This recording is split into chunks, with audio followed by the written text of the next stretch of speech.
My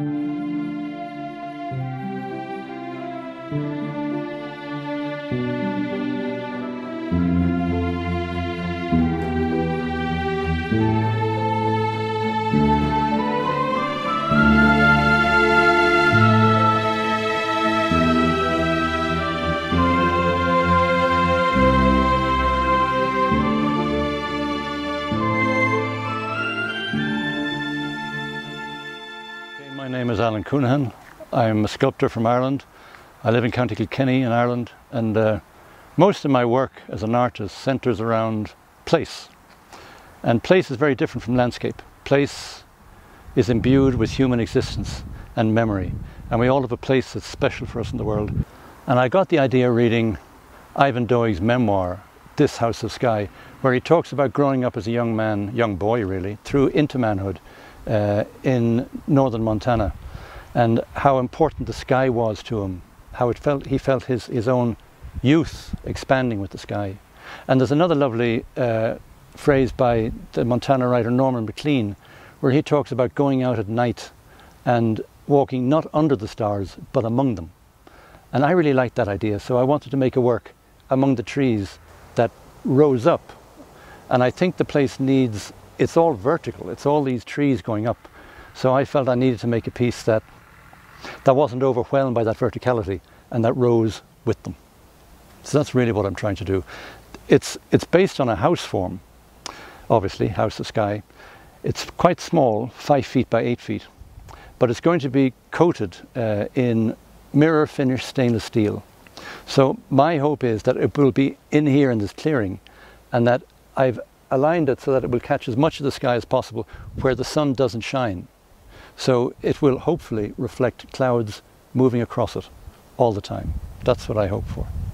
And then obviously as you move around the site in different angles, you will see the trees and you know, the wind moving through the trees. It'll be constantly active. That's what I hope for.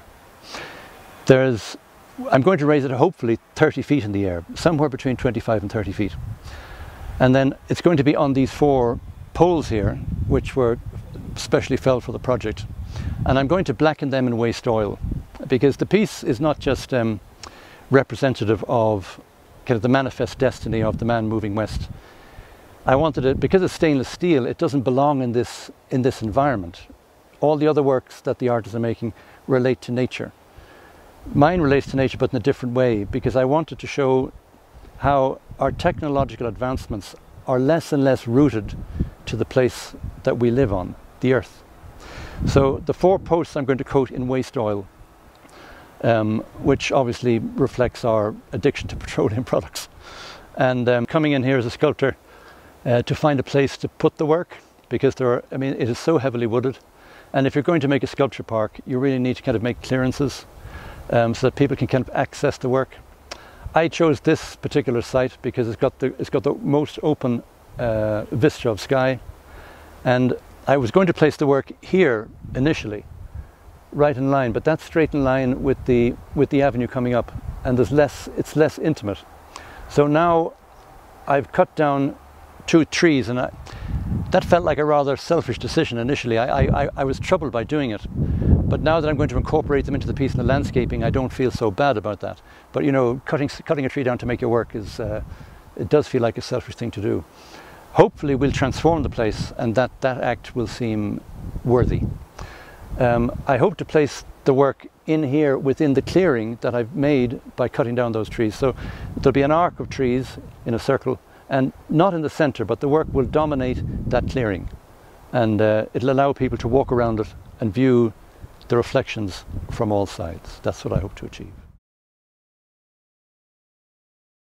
When we spoke last time, we were in the wood.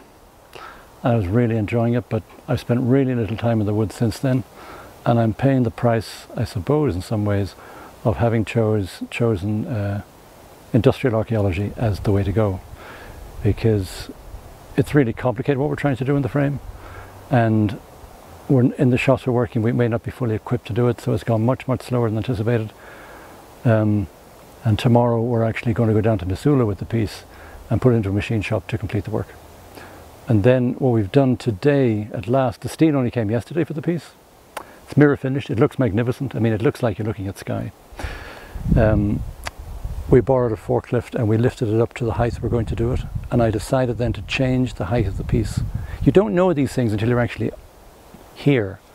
So when I physically saw it, I decided to cut these 4 feet shorter. I'm also afraid of wind. The thing is so high, and apparently, I'm not a Montana native, but it's apparently a really, really windy place.